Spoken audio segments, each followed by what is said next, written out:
चंचल जैसा नाम वैसा ही स्वभाव था। उस 35 वर्षीय खूबसूरत नारी का 12 वर्ष पहले उसका विवाह आगरा के सिकंदरा थाना क्षेत्र के गांव पनवारी में रहने वाले सोहनवीर सिंह से हुआ था। सोहनवीर प्राइवेट नौकरी करता था। उसकी इतनी कमाई नहीं थी कि घर का खर्च आसानी से चल पाता। चंचल इससे खुश नहीं थी, लेकिन अपना भाग्य मानकर वह पति सोहनवीर के साथ निर्वाह कर रही थी। सोहनवीर पत्नी भक्त था। वह चंचल से बेइंतहा प्यार करता था। पति के इस बर्ताव ने आहिस्ता आहिस्ता चंचल के स्वभाव को बदल दिया। एक शाम जब सोहनवीर लौटा तो चंचल ने उसे हाथ पैर धोने के लिए गर्म पानी दिया। हाथ मुंह धोकर सोहनवीर रसोई में चंचल के पास ही बैठ गया, जहां चंचल उसके लिए गर्म रोटियां सेंक रही थी। खाना खाकर सोहनवीर उठा और बेड पर जाकर लेट गया। सारा काम खत्म करने के बाद चंचल भी उसके पास आकर बेड पर लेट गई। चंचल को पति के मुंह से शराब की गंध महसूस हुई तो बोली, तुमने शराब पी है? हाँ, आज ज्यादा ठंड लग रही थी इसीलिए, लेकिन कल से नहीं पीऊंगा, वादा करता हूँ। सोहनवीर गलती मानकर बोला, आज माफ किए देती हूँ, आइंदा शराब पीकर घर में आए तो घर में घुसने नहीं दूंगी। फिर ठंड में सारी रात बाहर ही ठिठुरते रहना, समझे? चंचल ने आंखें दिखाकर कहा।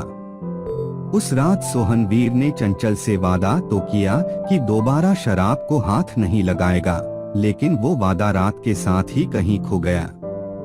अगले दिन सोहनवीर शराब के नशे में घर लौटा तो पति पत्नी के बीच कहासुनी हो गई।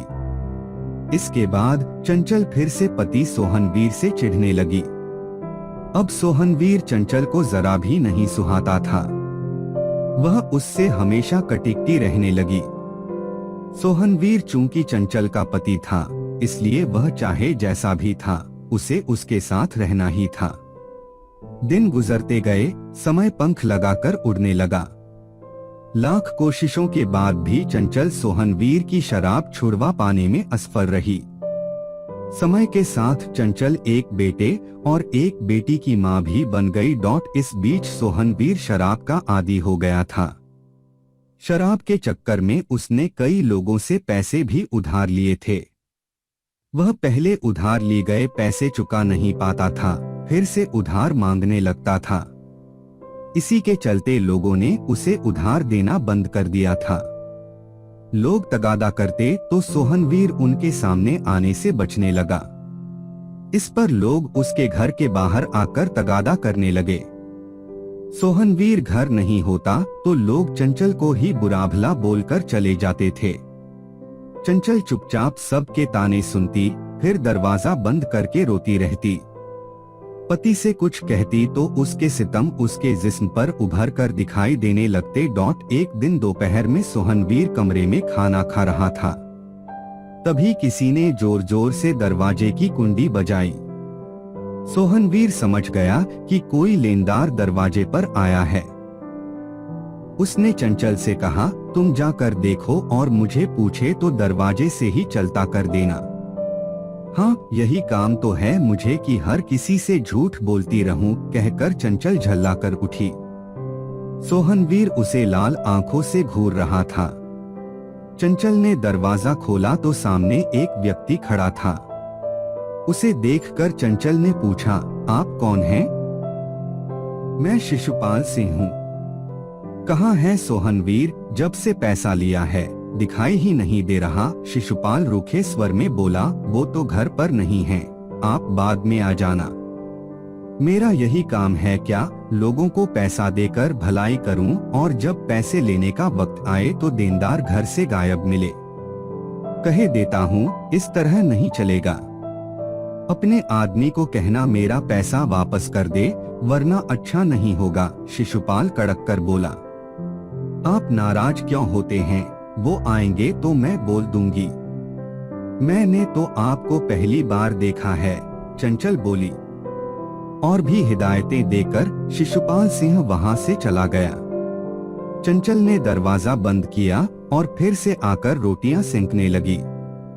सारी उम्र लोगों की गालियां सुनवाते रहना, लेकिन ये दारू मत छोड़ना। चंचल गुस्से में पति से बोली, ऐ तू मुझे आंखें दिखाती है, साली मैं तेरा मर्द हूँ। जानती है पति परमेश्वर होता है, तू है कि मुझे ही आंखें दिखा रही है।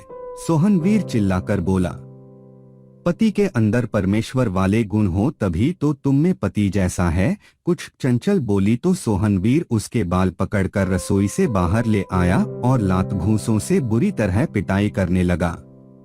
चंचल रोती बिलखती खुद को पति के हाथों से छुड़ाती रही, लेकिन सोहनवीर उसे तब तक पीटता रहा जब तक खुद थक नहीं गया। चंचल रात भर दर्द से तड़पती रही और सोहनवीर शराब पीकर एक ओर लुढ़क गया। 3 से 4 दिन बाद शिशुपाल एक बार फिर से पैसों की वसूली के लिए सोहनवीर के घर आया तो इत्तेफाक से दरवाजा खुला था। शिशुपाल भीतर घुसता चला आया। चंचल आईने में देखकर बाल संवार रही थी। शिशुपाल पर नजर पड़ी तो उसने मुस्कुराकर कहा, अरे शिशुपाल जी आप। अरे आप खड़े क्यों हैं, बैठिए। शिशुपाल चुप था और एकटक चंचल की ओर देख रहा था।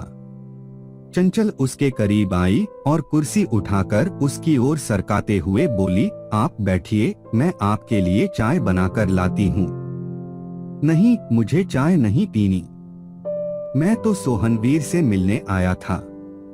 कहाँ है वो, मेरे पैसे कब देगा? शिशुपाल ने पूछा। आपके पैसे मिल जाएंगे, चिंता मत कीजिए। चंचल अब भी मुस्कुरा रही थी। वह रसोई में चली गई और 2 कप चाय और प्लेट में बिस्कुट नमकीन ले आई। उसने शिशुपाल की ओर चाय का कप बढ़ाते हुए कहा, कितने रुपए हैं आपके? आपको नहीं मालूम? शिशुपाल ने कप हाथ में लेकर पूछा। जब पति पत्नी को सारी बातें बताएं, तभी उसे हर बात की जानकारी रहती है। जो आदमी पत्नी को सिवाय पैर की जूती के कुछ नहीं समझता वो, खैर जाने दीजिए। मैं भी कहा आपसे, अपना रोना लेकर बैठ गई। चंचल बोल रही थी।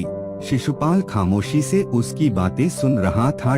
काफी देर तक इंतजार के बाद भी सोहनवीर घर नहीं आया तो शिशुपाल जाने लगा। चंचल ने उसे थोड़ी देर और रुकने के लिए कहा, लेकिन वह नहीं रुका।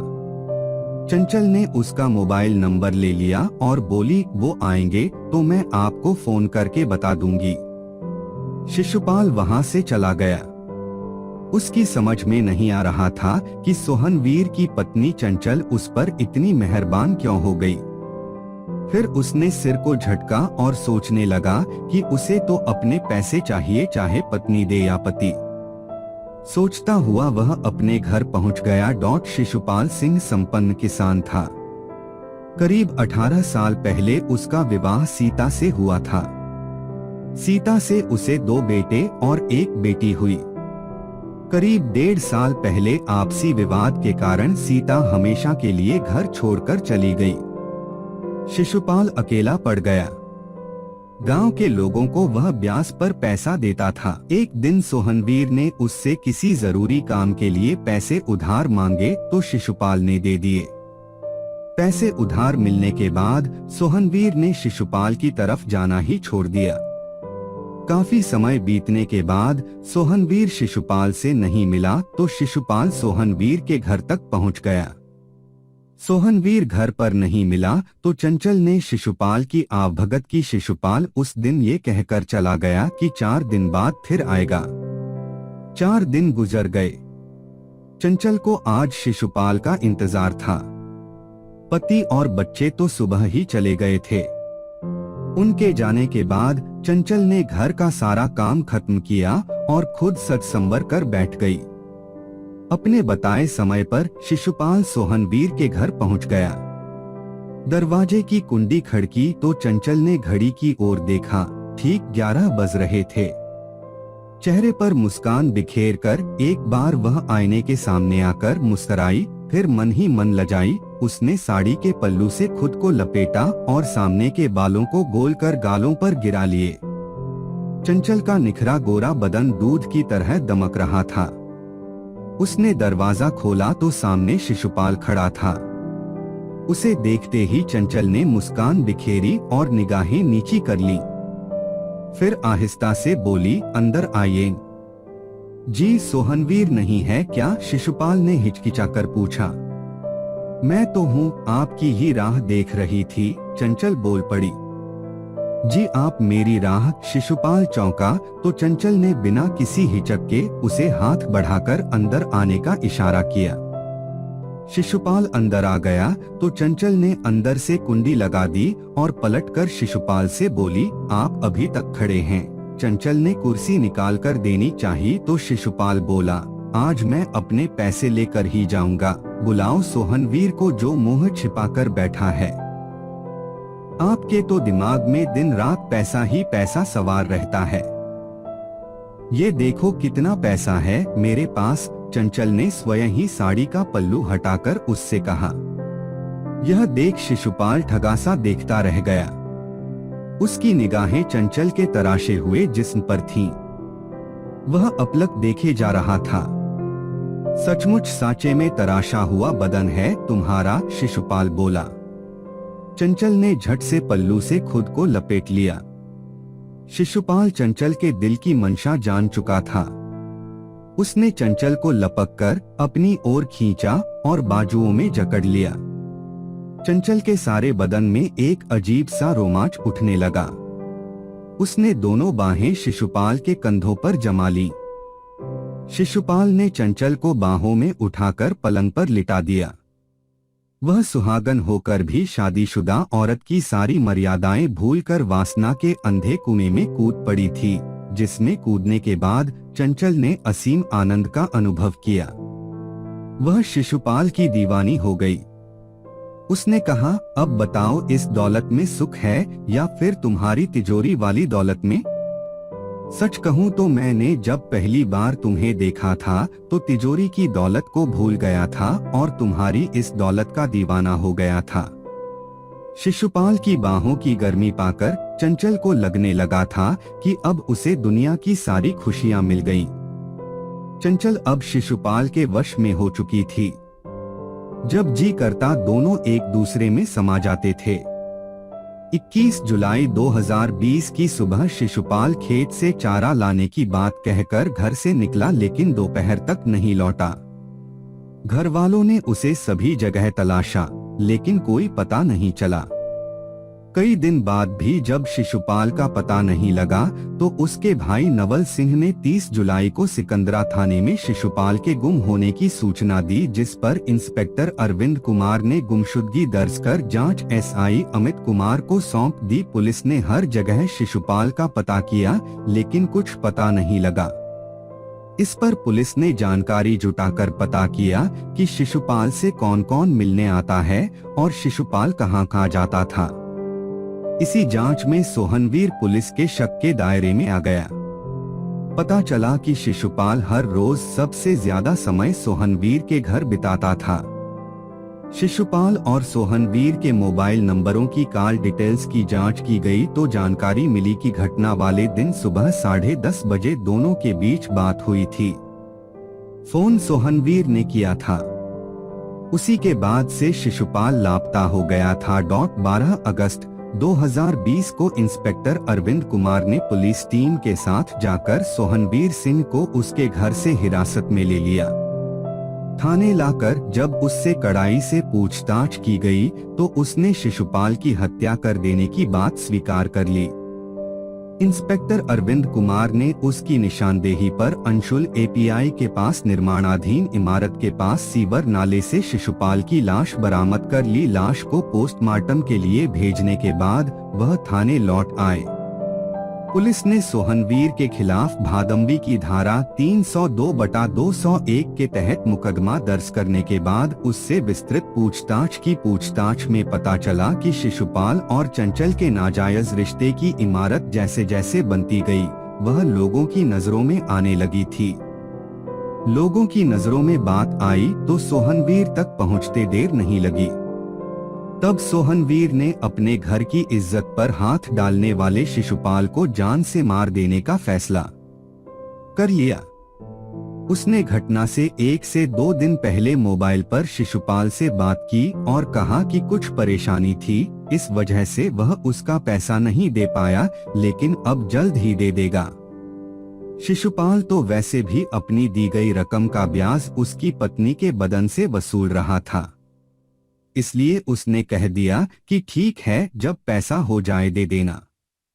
21 जुलाई 2020 की सुबह शिशुपाल चारा लाने के लिए घर से खेत की तरफ जाने के लिए निकला।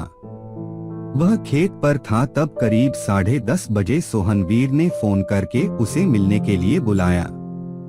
शिशुपाल उसके पास पहुंचा तो सोहनवीर उसे अंशुल एपीआई के पास निर्माणाधीन इमारत में ले गया।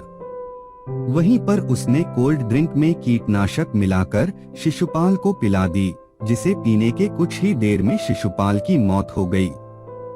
सोहनवीर ने शिशुपाल की लाश इमारत के पास वाले सीवर नाले में डाल दी और घर चला गया। कागजी खानापूर्ति करने के बाद इंस्पेक्टर अरविंद कुमार ने सोहनवीर को न्यायालय में पेश किया, जहां से उसे जेल भेज दिया गया।